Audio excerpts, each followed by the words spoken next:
Et bienvenue pour ce troisième épisode où on va attaquer le chapitre 1 écrit directement par Monsieur Muldoon de son ouvrage La projection du corps astral, troisième édition du Rocher.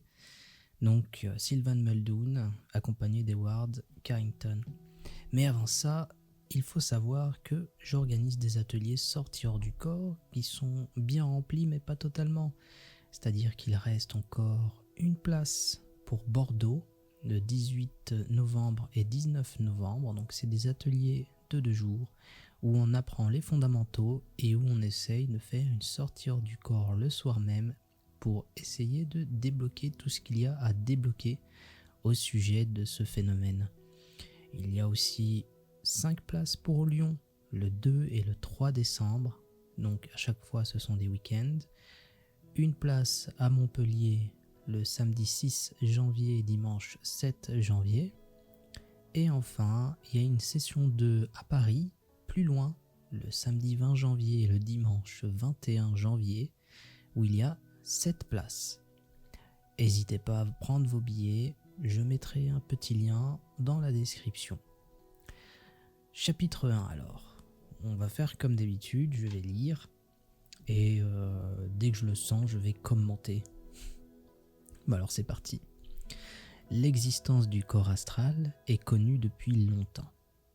S'il y a un corps psychique, physique, il y a un corps spirituel. Ainsi s'exprimait saint Paul dans sa première épître aux Corinthiens.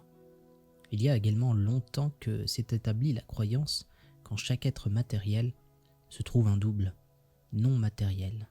Une entité occulte coïncidant minutieusement avec le mécanisme physique jusque dans ses moindres parcelles.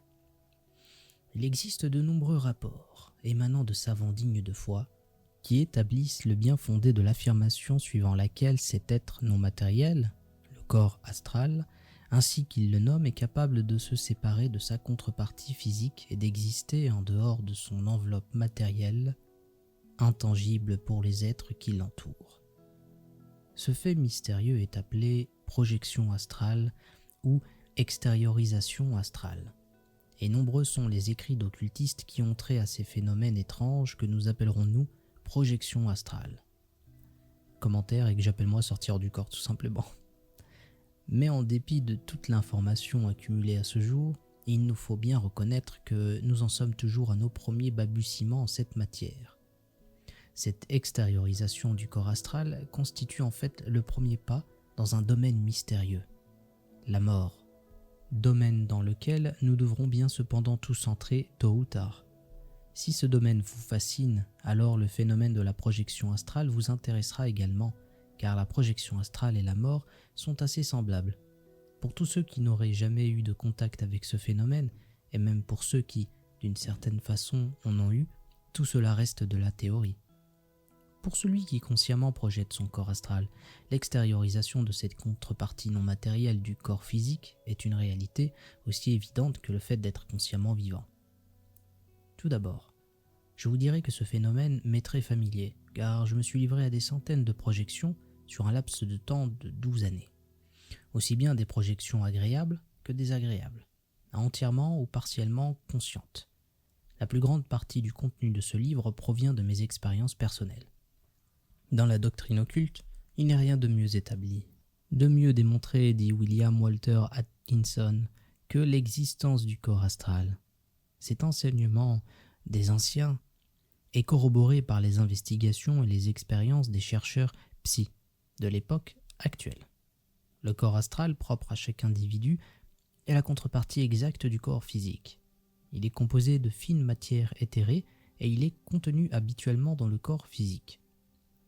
Généralement, la séparation du corps astral de sa contrepartie physique ne se fait qu'au prix de grandes difficultés, mais dans le cas de rêves, de grands stress mentaux et dans certaines conditions de développement des facultés psychiques, le corps astral peut sortir et faire de longs voyages à une vitesse à peine moins élevée que celle de la lumière. Pendant ces voyages, il est toujours rattaché à un corps physique par une sorte de long lien transparent. Si ce lien venait à se briser, la personne mourrait instantanément, mais un tel accident est plus que rare. Le corps astral existe longtemps encore après la mort du corps physique. mais il se désintègre avec le temps. Parfois, il erre autour du lieu où repose le corps physique et est pris à tort pour l'esprit du défunt, alors qu'il n'est en fait qu'une enveloppe, qu'un revêtement extérieur de l'âme, plus pur que le physique. Le corps astral d'un mourant est souvent projeté quelques instants avant la mort, dans des lieux où se trouvent des amis ou des êtres chers. Ce phénomène est produit par un désir puissant du mourant de voir et d'être vu. Le corps astral quitte souvent sa contrepartie physique, phénomène psychosomatique, pour visiter des lieux éloignés et y sentir ce qui s'y passe. Il quitte également le corps durant ce qu'on appelle des rêves psychosomatiques ou encore sous l'influence d'anesthésiques ou bien dans quelques-unes des phases les plus profondes de l'hypnose, quand il voit des scènes et des lieux étranges et qu'il y tient des conversations mentales avec d'autres corps astraux ou même avec des entités désincarnées. Les souvenirs brouillés et déformés de ces rêves sont dus au cerveau qui n'a reçu que des impressions imparfaites de ce qui lui est transmis par manque d'entraînement, de développement, etc. Le résultat est alors pareil à une plaque photographique barbouillée. Je suis parti du principe que le lecteur est soit convaincu de la réalité du phénomène, soit suffisamment intéressé par l'occulte pour en accepter l'idée. Je ne parlerai pas du spiritisme, sauf si cela contribue à la compréhension des phénomènes précis que pose la projection astrale. Il y a en effet des livres sur ce sujet trop nombreux pour être mentionnés et qui sont l'œuvre d'auteurs plus compétents. Dans cet ouvrage, je me suis intéressé surtout à certaines particularités du corps astral qui se produisent quand nous sommes physiquement vivants, bien que le corps astral existe avant et après la mort. Mon intérêt à moi repose sur ce qui le concerne avant que la contrepartie physique n'en ait été séparée de façon définitive. Nous nous disons physiquement vivants, mais en réalité notre partie physique est morte et bien morte. C'est l'énergie derrière le mécanisme physique qui est la vraie partie vivante. Les nerfs eux-mêmes ne sont pas vivants. S'ils l'étaient, nous aurions enterré vivants de nombreux êtres.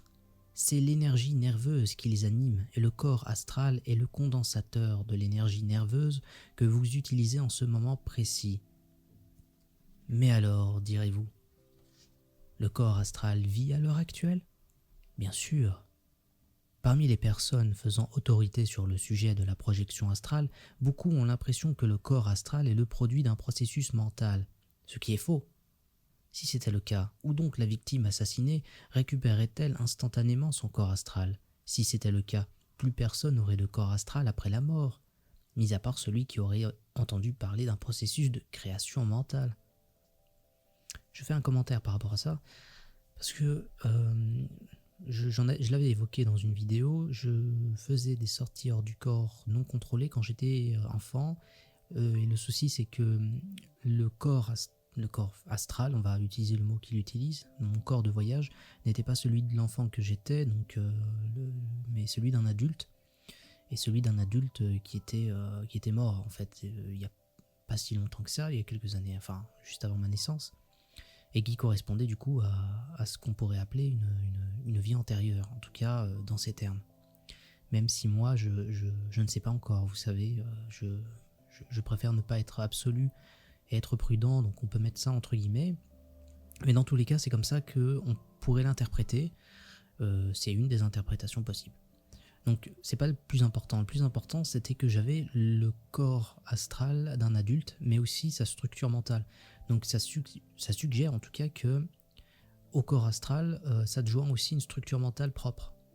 Et que quand on passe de vie à trépas, ou voilà, quand on meurt, on reste vivant dans son corps astral pour un temps, et normalement on suit quelques processus. Ce processus-là ne s'est pas fait pour mon incarnation d'avant, parce que je me suis incarné directement sur Terre. J'ai pas attendu. Ce qui fait que durant les premières années, je faisais ces sorties du corps assez nombreuses,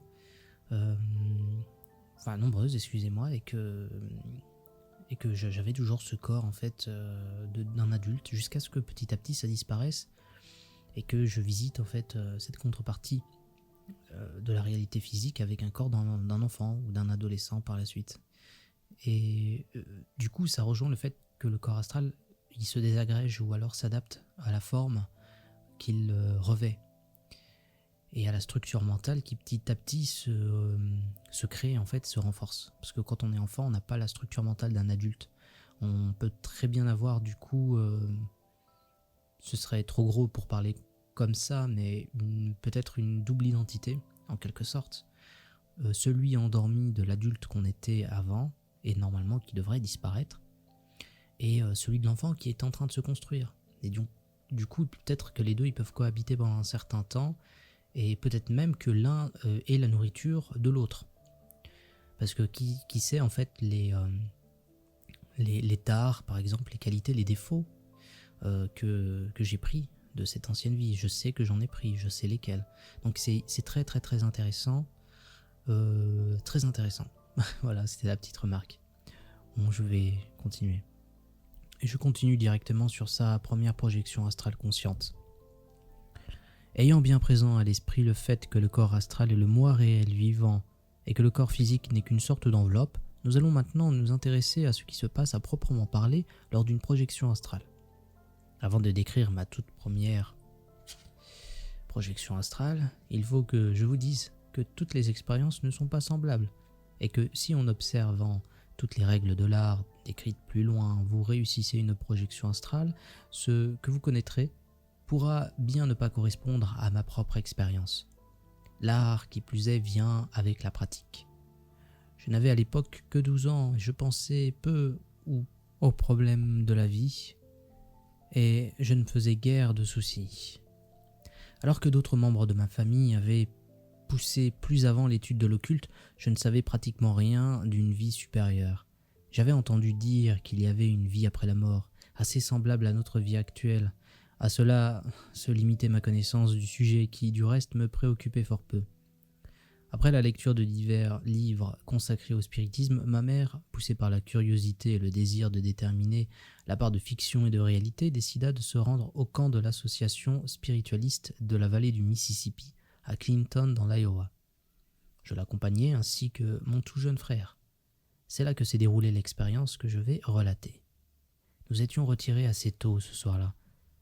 Nous partagions une maison avec une douzaine de médiums bien connus.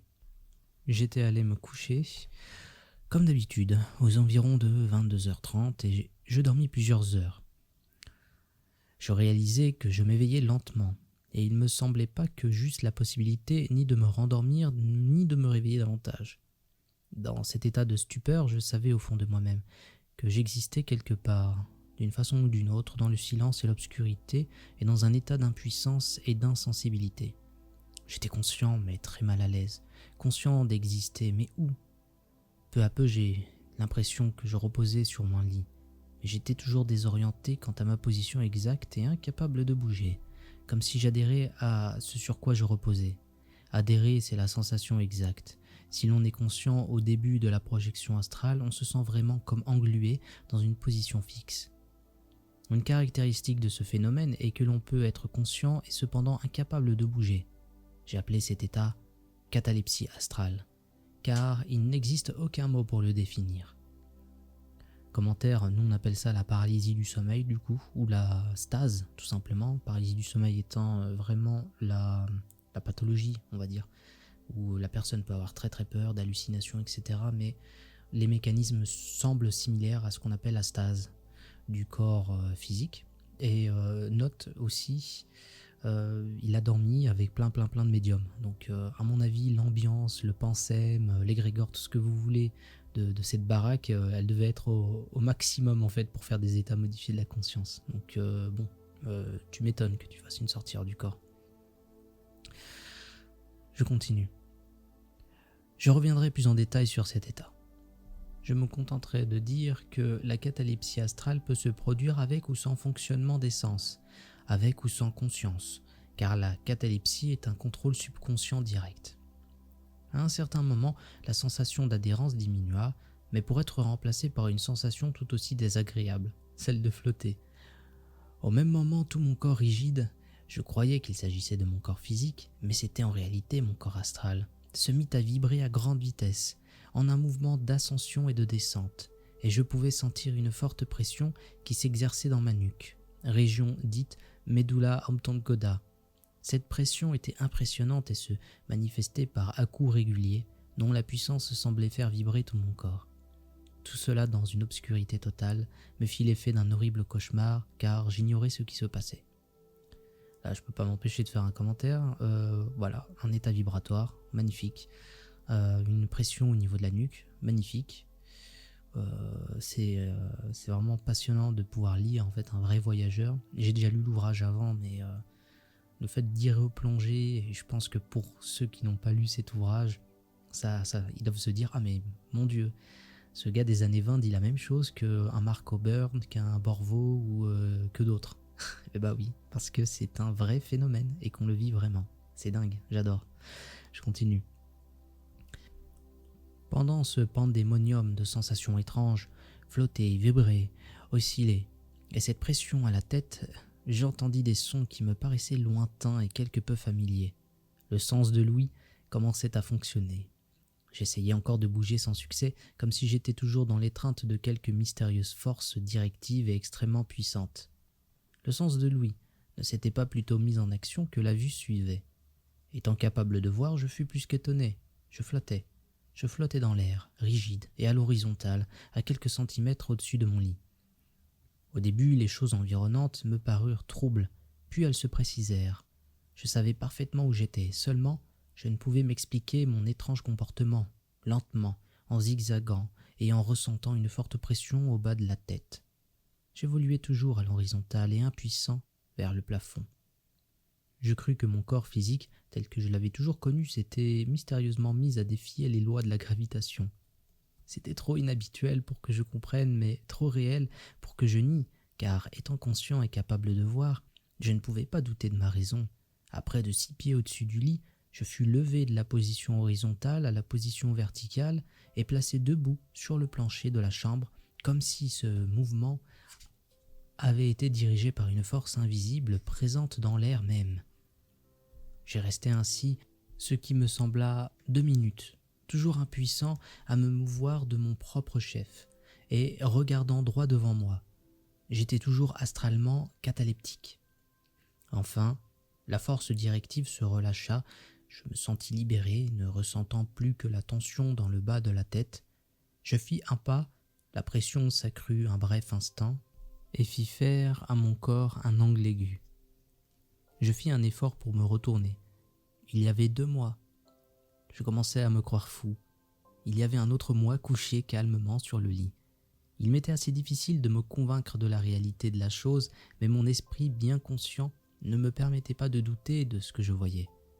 Mes 2 corps semblables étaient reliés au moyen d'une sorte de câble d'apparence élastique. Une extrémité était attachée à la région medulla oblongata de la contrepartie astrale, alors que l'autre était centré entre les yeux de la contrepartie physique. Ce câble, séparant l'une de l'autre, s'étendant dans l'espace à peu près sur 6 pieds, pendant tout le temps de mon observation, j'éprouvais des difficultés à garder mon équilibre, oscillant de tous côtés. À la vue de ce spectacle et dans l'ignorance de l'endroit où j'étais, ma première pensée fut que j'étais mort pendant mon sommeil. Je ne savais pas alors que la mort n'advient qu'à la rupture du câble. Je me suis mis en route, luttant contre l'attraction du lien, vers les autres chambres où dormaient les membres de ma famille pour les réveiller et leur apprendre quelle horrible chose m'arrivait. J'essayais d'ouvrir la porte, mais je la traversais. Un miracle de plus pour mon esprit déjà suffisamment étonné. Passant d'une chambre à l'autre, je tentais avec force de réveiller les occupants endormis de la maison. Je les appelais, je les secouais, j'essayais de les remuer, mais mes mains passaient au travers d'eux comme à travers un brouillard. Je me mis à pleurer, je voulais qu'ils me voient, et ils ne pouvaient pas même sentir ma présence. Tous mes sens paraissaient normaux à l'exception du toucher. Je ne parvenais pas à avoir de contact avec les choses comme avant. Une voiture passa près de la maison, je pouvais la voir et l'entendre très clairement. Soudain j'entendis l'horloge sonner 2 heures, et en la regardant je vis qu'elle indiquait bien 7 heures. Je commençais à errer dans les différentes chambres, impatient que le matin vienne et que tout le monde se réveille et me voie. Après un quart d'heure, à ce qu'il me sembla, je ressentis un accroissement dans la résistance du câble qui me tirait avec une force de plus en plus grande. Je recommençai à zigzaguer sous l'influence de cette force et je vis que j'étais en train de retourner vers mon corps physique. J'étais à nouveau incapable de me mouvoir, soumis, cataleptique. je retrouvais la position horizontale directement au-dessus de mon lit. C'était le processus inverse de celui que j'avais vécu en me levant du lit. Petit à petit, le fantôme faiblit, vibrant à nouveau, puis il tomba brusquement en coïncidant avec sa partie physique. À ce moment, chaque muscle de mon corps physique fut secoué et une douleur pénétrante me traversa, comme si on m'avait déchiré de la tête aux pieds. J'étais à nouveau physiquement vivant et aussi ébahi qu'effrayé. J'étais resté conscient pendant toute la durée du phénomène. Depuis l'aventure que je viens de raconter, j'ai expérimenté des centaines de projections avec d'innombrables variations dans les sensations, mais avec un mouvement corporel qui suivait toujours la route que j'ai décrite. Bien que la répétition entraîne naturellement une plus grande perfection, ceci constitue peut-être l'une des plus inhabituelles premières projections enregistrées, pour ce qui est du degré de conscience, éclipsant par sa clarté bien des efforts de médium chevronné. Commentaire, ça fait souvent ça, la première sortie du corps consciente de A à Z en fait. C'est hyper impressionnant, hyper clair, avec des sensations hyper détaillées, un sentiment de réalité hyper fort, et des expériences qui peuvent même être très impressionnantes dès le début. C'est-à-dire la première sortie hors du corps, elle peut vous mener très loin, avec tout un scénario pouvant aller jusqu'à la visite d'une autre dimension ou l'accueil par un extra-physique ou quoi en fait. C'est vraiment impressionnant. Avec cette sensation de mort aussi qu'il peut y avoir au début, on a l'impression de mourir et on doit faire le choix. Le choix de la mort tout simplement, ou le choix de rester dans son corps et de se dire que ça va aller bien comme ça. Et en général, quand on choisit du coup le choix de la mort, la fameuse pilule rouge, eh bien on vit une expérience remarquable. Je vais m'arrêter là. Donc c'était la première expérience de Sylvan Muldoon, il avait 12 ans. C'est extraordinaire, il en a fait une centaine de sorties hors du corps par la suite. Sur 12 ans, je sais plus combien il a dit, mais sur plus d'une dizaine d'années du coup, parce qu'il avait peut-être la vingtaine passée quand il a écrit cet ouvrage. Ce qui fait quand même peu d'expérience par année.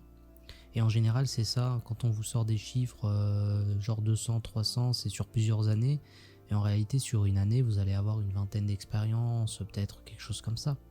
Et sur cette vingtaine d'expériences, vous allez avoir une petite dizaine qui va être incroyable et vraiment magnifique. Et d'autres qui vont être moyennes, où il va pas se passer grand chose. Et d'autres encore que vous allez complètement louper, quoi. Donc c'est ça la réalité du voyage hors du corps en tout cas. Merci d'avoir écouté, c'était le voyageur de la conscience, on se retrouve par la suite.